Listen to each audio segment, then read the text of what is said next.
उमेदवाराच्या हातात एकदा का तिकीट मिळालं की तो लगेचच आपल्या प्रभागामध्ये प्रचाराला सुरुवात करतो।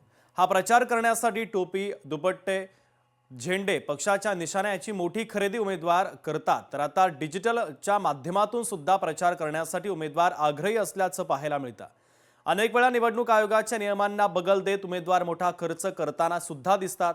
यावेळेस उमेदवारांचा प्रचार नेमका कसा असेल यावर नजर टाकूया, पाहुयात लोकशाही मराठीचा एक खास रिपोर्ट।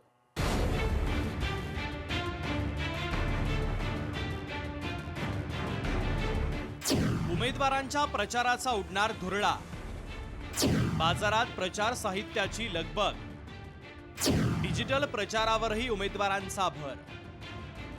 जवळपास 8.5 वर्षांनंतर मुंबई महानगरपालिकेच्या निवडणुका पार पडतायत। युती आणि आघाडी दोन्हीकडे अजूनही आपला उमेदवार कोण असेल याबाबत चर्चा आणि बैठका सुरू आहे।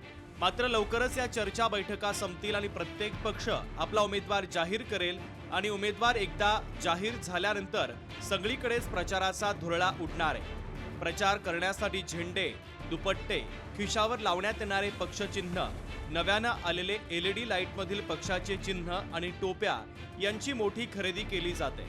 तर डिजिटल प्रचारासाठी डिजिटल व्हॅन देखील उपलब्ध आहे। ही प्रचार गाडी वार्डच्या कानाकोपऱ्यात जाऊन उमेदवाराचं व्हिजन व्हिडिओच्या माध्यमातून मतदारांसमोर ठेवण्याचा उमेदवाराचा प्रयत्न असतो। या सगळ्याची लगबग आता सुरू होणार आहे।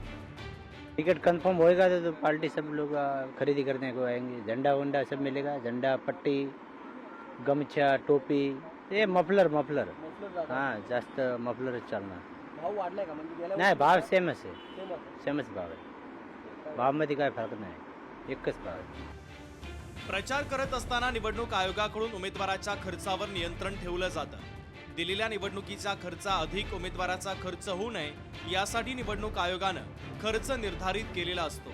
यासोबतच प्रचाराच्या गाईडलाईन्स देखील दिलेल्या असतात। मात्र निवडणुकीमध्ये होणारा खर्च हा नेहमीच अफाट असतो। प्रचार साहित्याची खरेदी देखील तेवढीच अधिक प्रमाणात करायची असते। अगदी कमी वेळात प्रत्येक मतदारापर्यंत पोहोचण्याचं आव्हान उमेदवारासमोर असतं। त्यामुळे या प्रचार साहित्याच्या माध्यमातून प्रत्येक मतदारापर्यंत पोहोचता येईल यासाठी उमेदवार सातत्यानं प्रयत्नशील असतो।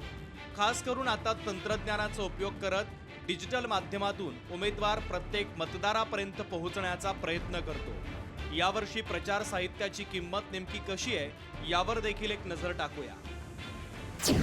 खिशावर लावले जाणारे पक्षाचे निशाण 12 ते 15 रुपयांना एक, साधे दुपट्टे 50 रुपये, 40 रुपये आणि 60 रुपये, खांद्यावर घेतला जाणारा नक्षीकाम केलेला दुपट्टा 100 रुपये, छोटा झेंडा 15, 25 आणि 28 रुपये, मोठा झेंडा 55 ते 65 रुपये, टोपी 1000 रुपये ते 2000 रुपये शेकडा, एक टोपी 10 ते 20 रुपये, LED लाईट निशाणी 500 रुपये पर पीस।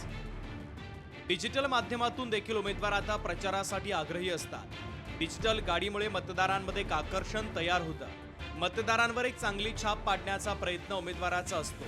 तसंच निवडून आल्यावर आपण 5 वर्षात नेमकं काय करू शकतो हे व्हिडिओच्या माध्यमातून मतदारांपर्यंत पोहोचवण्यासाठी उमेदवार प्रयत्नशील असतात। त्यामुळे हा डिजिटल पद्धतीचा प्रचारही प्रचलित होऊ लागला। मात्र हा प्रचार महागडा आहे। डिजिटल पद्धतीचा प्रचार नेमका कसा असतो आपण पाहूयात। LED स्क्रीनच्या आकारावर किंमत ठरलेली असते। प्रचारासाठी वापरण्यात येणाऱ्या गाडीचा प्रकार कोणता यावर देखील ही किंमत ठरते। LED स्क्रीनला कोणतं सॉफ्टवेअर वापरण्यात आलं यावर देखील किंमत अवलंबून असते। डिजिटल LED स्क्रीनच्या व्हॅनची किंमत दिवसाला 30,000 त्यापेक्षा अधिक सुद्धा असू शकते। त्यामुळे डिजिटल LED स्क्रीन व्हॅन किंवा थेट LED स्क्रीन लावून जर प्रचार करायचा असेल तर उमेदवाराला तो प्रचार करण्यासाठी जास्त पैसे मोजावे लागतात। यासोबतच मोबाईलच्या माध्यमातून देखील प्रत्येक मतदारापर्यंत पोहोचण्याचं काम उमेदवार आता करायला लागले।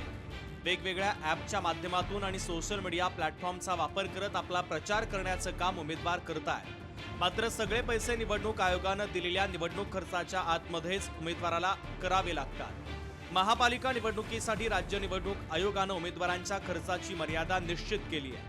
महापालिकेच्या वर्गवारीनुसार ही मर्यादा पुढील प्रमाणे: अ वर्ग महापालिका 15 लाख रुपये, ब वर्ग महापालिका 13 लाख रुपये, क वर्ग महापालिका 11 लाख रुपये, ड वर्ग महापालिका 9 लाख रुपये. खर्च मर्यादा ओलांडणाऱ्या उमेदवारांवर कारवाई केली जाणार असल्याचा इशारा आयोगानं दिलाय. मात्र अनेक वेळा निवडणूक आयोगाचे नियम डावलण्यात आल्याचं पाहायला मिळतं.